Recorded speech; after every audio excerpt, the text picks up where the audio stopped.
Power. Power. Comrades Gongewa. Gongewa. Comrades Inama. Inama. Comrades Amuka. Amuka. Comrades ChatGPT. ChatGPT. Selassie thing was so much going out of Dingo quote. So much, we are so much annoyed. I've got this Next person. Abantu bamintu Salasya'S. Where? You cannot speak English. Get out of there if you don't have the linguistic failures. Next professor, please. Salasya'S thing. Yes. If it goes to quest opportunity. Yes. It was bro and brogo. Yes. Arudak to die as a peda. Yes. Opochotora triple mastigota. Yes. Yes, we were so much angered as comrades. Yes. We wanted to become for box 6.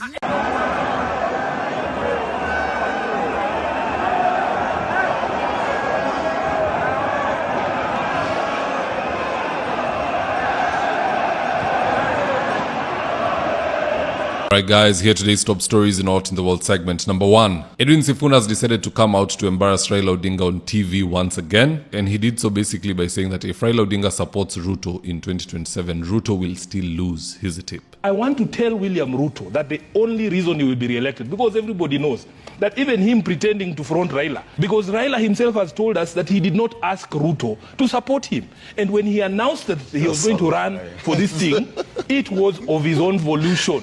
He said it himself. If there is somebody lying to Ruto, because everybody knows this was supposed to be a ruse to try and come and blackmail, because he knows people love Baba. He knows people love Baba. So he comes and tells us, oh, I supported him, I helped him, I did this for him, and this and that, so that he blackmails Raila supporters emotionally, because we like when people do good things for Baba and when they honor him.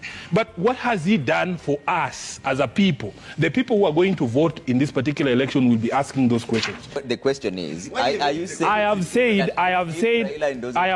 if Raila endorses Ruto, Ruto will still lose. If Raila endorses Ruto, I will still not vote for Ruto, and I don't have to run. The major assignment we have in 2022 is to make Ruto a one-term president, because it's bad for the country. That is the primary concern for 27. Okay. Yeah. You know, some may say Sifuna was not embarrassing Raila. He was basically just saying how the president is unwanted and unpopular. But if you say that if Raila supports Ruto, Ruto will still lose, he is in a way downplaying or downgrading Raila's influence to the people. If Sifuna believed Raila Odinga is so influential, he would say that if Raila Odinga supports Ruto, Ruto will win. But if Raila Odinga does not support Ruto, Ruto will not win. So this was a direct jibe at Raila, and I feel like Sifuna and JB Muturi at this point in time are one and the same people. They are all in the same boat. JB Muturi is serving as CS of public service. He doesn't like his employer, he doesn't like his colleagues, he doesn't like his job. He wants out. How is he looking to get out? By provoking the top don so that he can eventually be kicked out. Hataki kuenda through resignation. Edwin Sifuna, same thing. He has served as Secretary General of ODM for too long. He is tired, and he is hoping that by attacking Ruto and in so doing going against the wishes of his boss Raila Odinga, that he will ultimately be removed as Secretary General. And so when he faces the people seeking re-election in Nairobi, he will say, I never disrespected Baba. I served him to the very last moment, and then they felt that someone else can do a better job and they relieved me, and that's okay. You know, he's trying to have a good relation with the people, but he also wants out. Amechoka na hiyo kazi.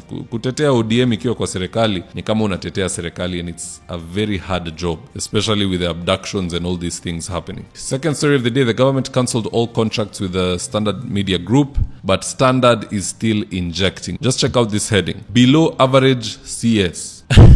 And they've put Ruto's favorite friend, Waziri Murkomen. Let me just read what it says. Interior Cabinet Secretary Kipchumba Murkomen is remembered more for his flashy and expensive clothes and jewelry than efforts to combat runaway insecurity in the country. Kenyans are living in fear. Bandits are having a field day. Terrorists are preaching to their captives deep in Kenyan territory. Goons are attacking perceived enemies with impunity as gangs take over cities and villages. Then there's a part of Mendika, Messi Murkomen. Up north, over 30 people have died in bandit attacks this year. About 3,000 police officers and 1,500 KDF soldiers are in the North Rift to fight banditry. Yet that happened. Terra Toll. Suspected Al-Shabaab terrorists attack a police camp in Garissa, killing 6 officers. Advisories. The US advised its citizens not to travel or limit movement in region because of rising insecurity. No one is safe. Chiefs and NPR officers have been targeted, with 5 administrators still missing. Sabotage. Politicians and officers are accused of contributing to insecurity, thereby undermining security efforts. Helplessness. Kenyans live in fear as their security is not guaranteed. Standard Media Group wameamua enough is enough. Let them continue the good work. Calling people out is part of showing love, because if you are off the rails and you're called out and you rectify your ways, you get better and better and better. So Murkomen should be looking at this and basically just taking it as advice and seeing how he can quell such issues. That FL story of the day. I think we can all agree that by this point in time, this song released by Raila Odinga around 2 years ago is very, very accurate and relevant today. Here's a tip. Wanauda ni wajinga na werevu hawana. Wanauda ni wajinga na werevu hawana. Ukiona wakilewa usidhani ni tajiri. Hiyo ni mali ya umma wameiba toka kwetu jamaa. Wape ya pombe yao. Wakilewa wakitapika ni shauri yao. Well, that's all I had for you today, guys. Do drop me your own comments in the comment section below. I'll do my best to read them and to give you a response. Now, in the event you're here for the first time, please go on and hit the subscribe button. And if you're watching for a different platform, just head on over to YouTube.